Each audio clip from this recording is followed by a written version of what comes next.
with Eastern Michigan taking on Akron. Eastern Michigan is a 7-point favorite in this football game. Eastern Michigan's 5-4 against 1-8 Akron.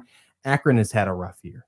I mean, that's probably the best way to say it. And we've said that, I feel like, for a very long time, that Akron's had a rough year. Their only win comes against St. Francis, PA, which is an FCS team. They have not won in the FBS at all. Looking at their other wins in the MAC, or other games in the MAC, I should say, not wins.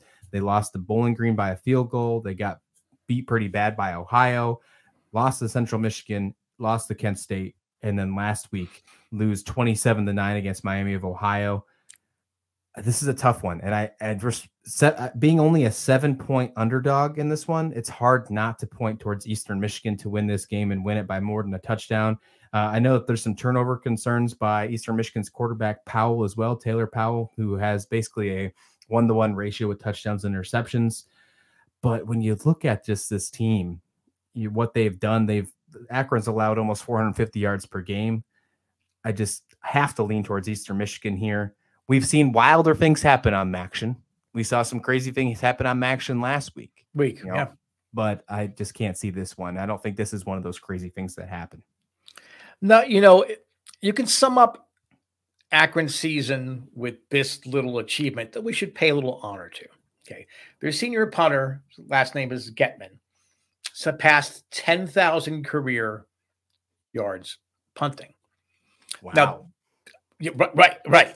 So now that's great, and that's quite an achievement. So obviously he's going to get looks as an undrafted free agent, I'm sure. Yeah, the crazy thing, he's only a freshman, right? No, I'm just kidding.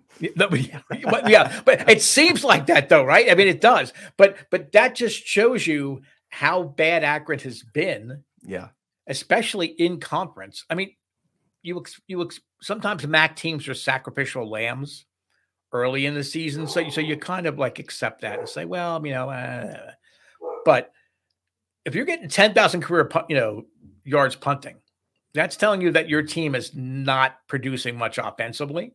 Interesting enough, Akron really had a path to upset Liberty early in the year.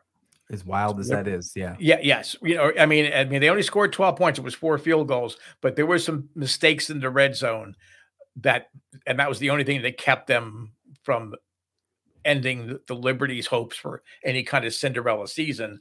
But yeah, I'm with you. I don't see Eastern Michigan stumbling here.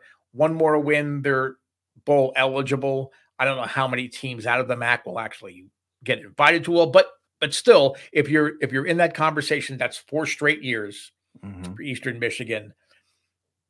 Samson Evans, their senior running back, is 29th in the nation in running, 722 yards. And he's an all-purpose kind of a weapon. He can catch the ball out of the backfield. He'll occasionally return punts. So he's going to be a fun guy to watch. If you're going to focus on somebody, it's going to be kind of fun to watch. But I think Eastern Michigan, they have a defensive end by the name of Jose Ramirez. He's a force. He's sort of like the Andre Carter. You think of Andre Carter in Army's defense. He's sort of that kind of dominant force, in the Eastern Michigan defense. I think last game was 9 solo tackles, 2 tackles for loss, a forced fumble, and he recovered a fumble. So, Eastern Michigan has enough to make this a very long night for Akron. The only thing that I'll give a little credit here on the Akron side is that they've had to battle down a lot this season. And with that being said, DJ Irons, they have lost a lot in transfers, but the quarterback DJ Irons has put up some pretty decent yardage. We've seen that he has completed over 60% of his passes in the last 5 football games, and he's 17th in the nation in passing yards. Now that's because of the situations he's been forced to be put into. But if they do find a way to get down, or they do have a strategy where they are pass heavy and can take control of the situation, you can rely, I feel like, on DJ Irons to be able to get the ball where you need to. We've seen him be able to throw the football. So that is my only caveat to if Akron is going to make this remotely close, Irons is going to play mistake-free football and be able to get the yards. They do have a Bolitnikoff candidate in Jacques Louis. I think his first name is Shockey, actually. But again, when you look at it, 63 catches, wow. 770 yards, wow. 2 touchdowns. Yep. If you're a Biletnikoff caliber receiver and you're making that many catches, by accident, you would think you'd get almost average 1 touchdown a game, and he's had 2. So I'm with you. Yep.